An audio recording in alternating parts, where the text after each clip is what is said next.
আচ্ছা, আপনারা দূর থেকে দেখে নিন হচ্ছে দিল্লির অক্ষরধাম মন্দির। নিয়ে নিয়েছি হচ্ছে রাধেশ্যামের ছোলে বাটোরা। এটা এই যে চলে এসছে আমার চিকেন শিক কাবাব। ও ভাই লাভলি। এই হচ্ছে আমাদের জামা মসজিদ। এটা হচ্ছে জামা মসজিদের গেট নাম্বার 1। এখন এসে গেছি হচ্ছে আমাদের পরবর্তী গন্তব্যে হাজি মোহাম্মদ হোসেন এই দোকানটায়। কাজুও দেখতে পাচ্ছি।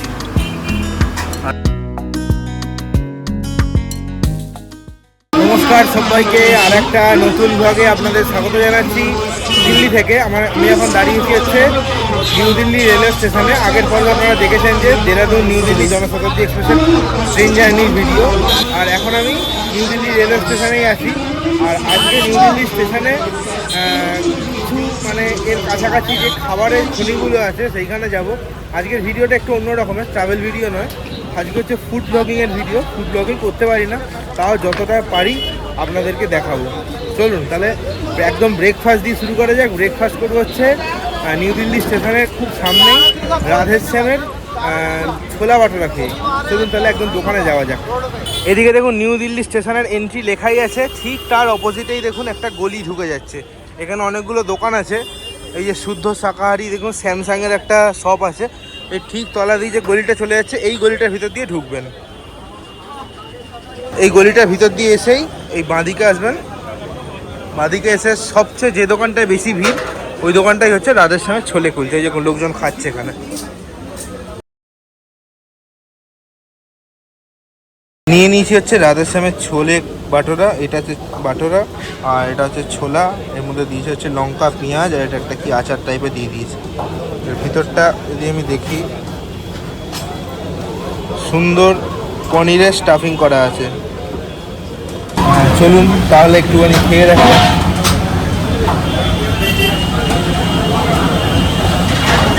দারুণ খেতে। এটার এক পিসের দাম হচ্ছে 60 টাকা, আর 2 পিস নিলে হচ্ছে 80 টাকা।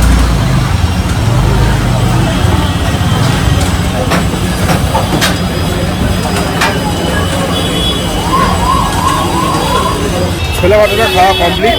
আর এবার চলে যাব হচ্ছে আজমিরি গেটের দিকে, নিউ দিল্লি স্টেশনের ভেতর দিয়ে। এটা হচ্ছে মানে রাধেশ্যামের দোকানটা হচ্ছে পাহাড়গঞ্জের দিকে। সময় এখন বেলা 12টা, আর আমি চলে এসেছি দিল্লির আজমিরি গেট সাইডে। এখান থেকেই কিন্তু মেট্রোগুলো আপনারা অ্যাভেল করতে পারেন।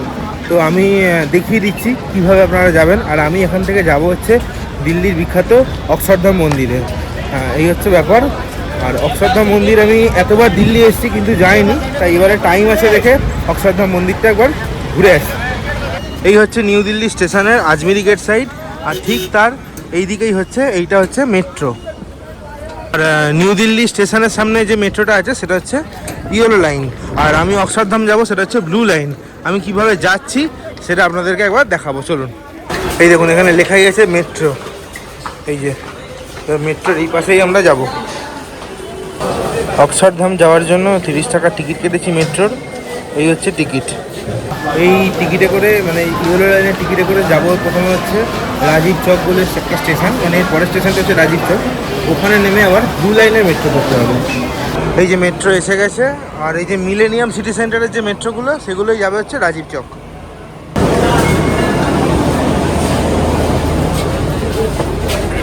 এই যে মেট্রো থেকে নামলাম, এখানে দেখুন লেখা আছে ব্লু লাইন, এদিকেই যেতে হবে। আমরা এদিক থেকে উঠলাম ইয়েলো লাইনের দিক থেকে। উঠে এইখানে দেখুন লেখা আছে towards Noida electronic city or Vaishali. এটা হচ্ছে ব্লু লাইন। আমরা এবার ব্লু লাইনের দিকে যাবো, কেননা অক্ষরধাম যে মন্দিরটা আছে সেটা হচ্ছে ব্লু লাইনে। এখানে আপনাদের একটা কথা বলে দিই, এখান থেকে কিন্তু দুটো জায়গায় যাওয়া যায়। একটা হচ্ছে নয়ডা, একটা হচ্ছে বৈশালী। বৈশালী যাওয়ার ট্রেনে উঠবেন না, ওইখানে দেখুন লেখা উঠবে, ওইখানে লেখা আছে দেখুন বৈশালী, এই ট্রেনটায় উঠবেন না। আপনারা নয়ডা যে ট্রেনগুলো যাচ্ছে সেই ট্রেনগুলোয় উঠবেন, তবে অক্ষরধাম যেতে পারবেন। এই হচ্ছে আমাদের ট্রেন চলে এলো নয়দা ইলেকট্রনিক সিটি, এটাই অক্ষরধাম যাবে। সময় এখন 12টা 34, আর পৌঁছে গেছি হচ্ছে অক্ষরধাম স্টেশনে। আর ওই রাজীব চক থেকে সময় লাগলো হচ্ছে 15 মিনিট, আর রাজীব চক থেকে হচ্ছে 6টা মাত্র স্টেশন। চলুন এবারে কীভাবে যাই সেগুলো আপনাদেরকে দেখাবো। আমি এই দিক থেকে এলাম, এই যে অক্ষরধাম মেট্রো স্টেশন। ঠিক দেখুন এই একটা চক আছে, এই চক দিয়ে সোজা চলে গেলেই দেখতে পাবেন হচ্ছে অক্ষরধাম মন্দির বা স্বামীনারায়ণ মন্দির। ওই যে দূরে দেখা যাচ্ছে অক্ষরধাম বা স্বামীনারায়ণ মন্দির। জুম করছি দেখুন, দেখুন অক্ষরধাম মন্দিরের এইটা হচ্ছে পার্কিং। এই পার্কিং জোনটা কত বড় দেখুন। দেখুন এখানে লেখা আছে স্বামীনারায়ণ অক্ষরধাম মন্দির। এই স্বামীনারায়ণ মন্দির কিন্তু অনেক জায়গায় আছে, আমাদের কলকাতাতেও আছে।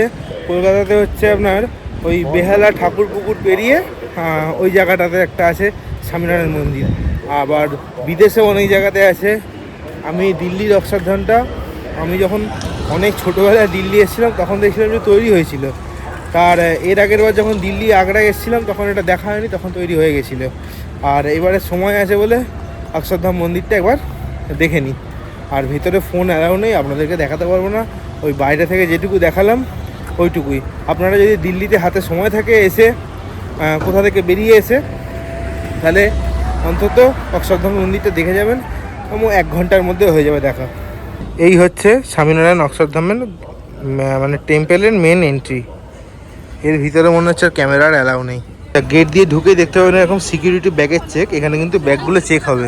আর এই যে পার্কিংটা আছে, পার্কিংয়ে ঢোকার জন্য 2 হুইলারের আপনাকে ভাড়া দিতে হবে হচ্ছে 30 টাকা, 4 চাকার জন্য 50 টাকা, মিনি ভ্যান মিনি বাস 4 হুইলারের জন্য 75 টাকা, আর বাসের জন্য হচ্ছে 150 টাকা। এই হচ্ছে ব্যাপার। আচ্ছা, আপনারা দূর থেকেই দেখে নিন হচ্ছে দিল্লির অক্ষরধাম মন্দির। এই দেখুন, আর ভিতরে তো ক্যামেরা অ্যালাউ নেই, ওই জন্য দেখাতে পারবো না। সময় হয়েছে এখন দুপুর 1:30, আর স্বামীনারায়ণ মন্দির দেখা কমপ্লিট। মন্দিরটা দারুণ ছিল। আমি অযোধ্যাতে রাম মন্দির দেখলাম আর দিল্লিতে অক্ষরধাম মন্দির দেখলাম। দুটোর মধ্যে মানে বিস্তর ফারাক আছে। কীরকম ফারাক বলছি, অযোধ্যার রাম মন্দিরের কাজগুলো একরকম, কিন্তু এই যে মন্দিরটা এর কাজগুলো কিন্তু খুব সূক্ষ্ম আর দারুণ সুন্দর, মানে আপনাকে মনোমুগ্ধ করবেই। তো দিল্লি যখন আসবেন তখন একবার হলেও সময় করে স্বামীনারায়ণ মন্দিরটা দেখে যাবেন। ভেতরে ফোন ক্যামেরা এসব কিছু যদি অ্যালাউ নেই। আমার ব্যাগে ব্লুটুথ মানে হেডফোনটা ছিল, সেটাকে আবার আমাকে ক্লক রুমে জমা করতে হলো। এবার চলে যাব হচ্ছে ওল্ড দিল্লিতে, মানে জামা মসজিদের সামনে। ওখানে হচ্ছে খাবারের খনি আছে, ননভেজ। যাই হোক, সেগুলো আপনাদেরকে দেখাবো। আর কীভাবে যাব, অক্ষরধাম থেকে মেট্রো করে চলে যাবো হচ্ছে রাজীব চক। রাজীব চক থেকে আবার ইয়েলো লাইনের মেট্রো ধরে চলে যাবো হচ্ছে চাউরি বাজার। আমি চাউরি বাজারে গিয়ে আপনাদের সাথে আবার কথা হচ্ছে। সময় এখন দুপুর 2:17, আর আমি চলে এসেছি চাউরি বাজার মেট্রো স্টেশনে। এই বেরোড়া মেট্রো থেকে অক্ষয়জন থেকে নিল হচ্ছে 30 টাকা, আর সময় লাগলো 1/2 ঘন্টা মতো। চলুন এবারে একটা কাবাব সেন্টারে যাব, সেটার নাম হচ্ছে কুরেশি কাবাব। আচ্ছা, এই যে এই চকটা আছে, এই চকটার নাম হচ্ছে হজ কাজী চক। আর ঠিক এদিকেই হচ্ছে চাউরি বাজার মেট্রো স্টেশন। আর আপনারা এই জায়গাটাকে মনে রাখবেন, সেটা হচ্ছে অশোক চাট কর্নার। দেখুন এই যে এর গা ঘেঁষে যে রাস্তাটা ঢুকে যাচ্ছে, এই রাস্তা দিয়ে চলে যেতে হবে 800 মিটার। আমি যে জায়গাগুলো খাবো আজকে, তো সেই জায়গাগুলোর লোকেশান ডেসক্রিপশান বক্সে দেওয়া আছে। এই জায়গাটাই ভাই সেরা ভিড়, যাই বলুন না কেন, পুরো বড় বাজার ফিলিংস আসছে আমাদের। এটা হচ্ছে দিল্লির বিখ্যাত চাঁদনি চক। এই যে মোড়টা, এটা হচ্ছে চাঁদনি চক। আর আমরা এইদিকে যাব জামা মসজিদের দিকে। এই হচ্ছে দিল্লির বিখ্যাত জামা মসজিদ, এই দেখুন। আর এইটা হচ্ছে জামা মসজিদের চকটা, কি জ্যাম। আচ্ছা, এখন আমি চলে এসেছি হচ্ছে কুরেশি কাবাব কর্নারে। আর এখান থেকে নেব হচ্ছে চিকেন কাবাব, মটন কাবাবটা নেই, মানে শিক কাবাব এটা। এদিকে হচ্ছে জামা মসজিদ, ঠিক তার অপোজিটেই হচ্ছে দেখুন কুরেশি কাবাব সেন্টার। এই দাদারা বানাবে।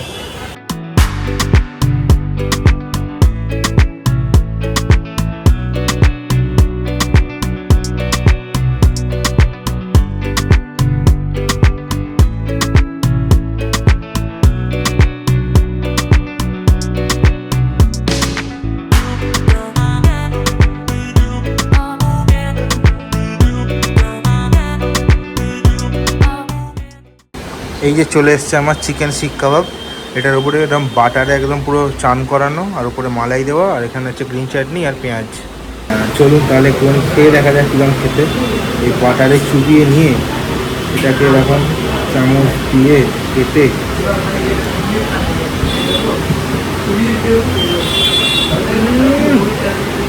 স্বর্গ।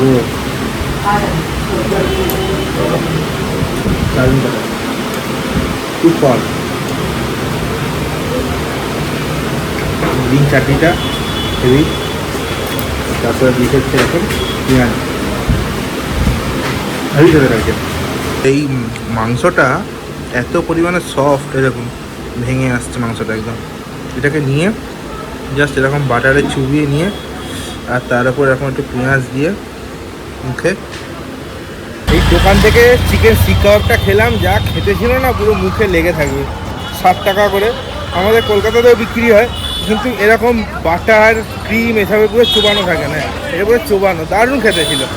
তো চলুন এবারে আরও একটা জায়গায় যাওয়া যাক। এবার এসে গেছি হচ্ছে নেক্সট স্পটে। এই হচ্ছে আমাদের জামা মসজিদ। এটা হচ্ছে জামা মসজিদের গেট নাম্বার 1। ঠিক তার অপোজিটের যে গলিটা আছে, এই গলিটার মধ্যে আপনাদের খাবারের কোনো রকম অসুবিধা হবে না। চলুন দেখে নিই এখানে কী কী খাবার পাওয়া যাচ্ছে। এখানে একদম ভরে ভরে খাবারের দোকান, দেখুন সব ননভেজ খাবারের দোকান এখানে।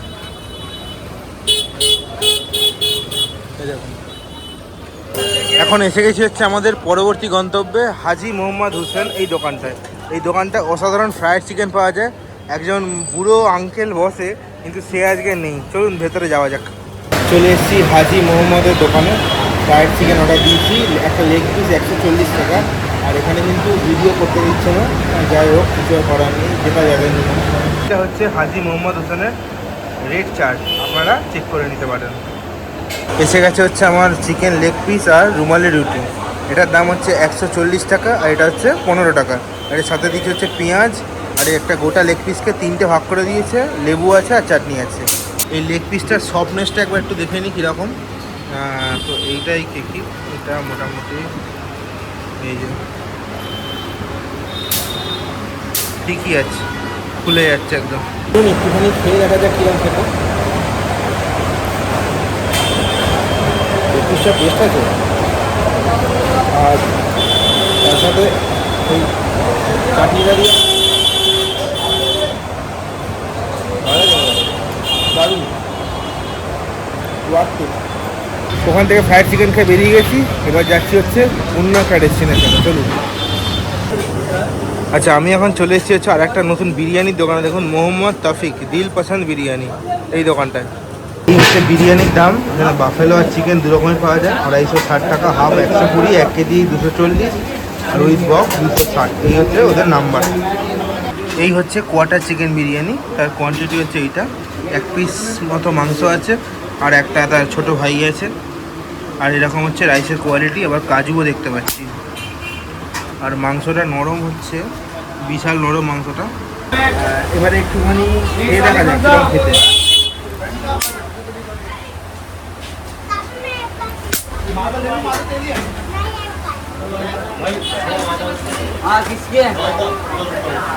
আমাদের আমরা বিরিয়ানির মতো নয়, খেতে ভালো, টেস্ট আছে। বিরিয়ানি খেলাম, আবার বিরিয়ানি নিলাম। বিরিয়ানিটা ভালোই খেতে ছিল, বেশ ফ্লেভারফুল, আর চালগুলো বেশ লম্বা লম্বা সুন্দর। চলুন তাহলে এবার স্টেশনে যাওয়া যাক। দোকান আরও অনেক আছে, কিন্তু আমার খাওয়ার মতো আর মানে পেটে জায়গা নেই। ইচ্ছে ব্যাপার, আমি তো আর তথাকথিত ফুড ব্লগার নই, ওই আপনাদের জন্য করছি, ইচ্ছে ব্যাপার। সময় হয়েছে বিকেল 4টে, আর আমি পৌঁছে গেছি হচ্ছে নিউ দিল্লি স্টেশনে। মেট্রো করে এলাম, একটা স্টপে চৌরিবাজার থেকে। যাই হোক, আর আপনারা যখন এই দিল্লিতে আসবেন তখন সর্বতী মোহাব্বাত বলে একটা মানে দুধের একটা ঘোলের মতো পাওয়া যায়। ওটা আমি খাইনি, কেননা আমার পেট প্রচুর ভরে গেছে। আমি খালি ভাবছি যে এই ফুড ব্লগার যারা আছে তারা এই রোজ রোজ বিরিয়ানি খায় কী হবে। আমার তো আজকে খেয়েই অবস্থা মানে কাহিল হয়ে গেছে। যাই হোক, যার যেটা প্রফেশন, আমি কাউকে ছোটো করছি না। আর কেমন লাগলো আজকের এই দিল্লির একটা শর্ট ট্যুর, খাওয়া দাওয়ার অক্ষয়ধাম মন্দির নিয়ে, অবশ্যই কমেন্ট করে জানাবেন। ভিডিও ভালো লাগলে লাইক শেয়ার সাবস্ক্রাইব করবেন। সাবস্ক্রাইব করার সময় পাশে থাকা বেল আইকনটি অবশ্যই টিপে দেবেন, যাতে নতুন কোনো ভিডিও ছাড়লেই তার ইনস্ট্যান্ট নোটিফিকেশান আপনার কাছে পৌঁছে যায়। তাহলে আজ চলি, দেখা হচ্ছে পরবর্তী পর্বে নতুন দিল্লি থেকে হাওড়া পূর্বা এক্সপ্রেসের ট্রেন জার্নি নিয়ে। ততক্ষণ পর্যন্ত ভালো থাকবেন, সুস্থ থাকবেন, আর ঘুরতে থাকবেন।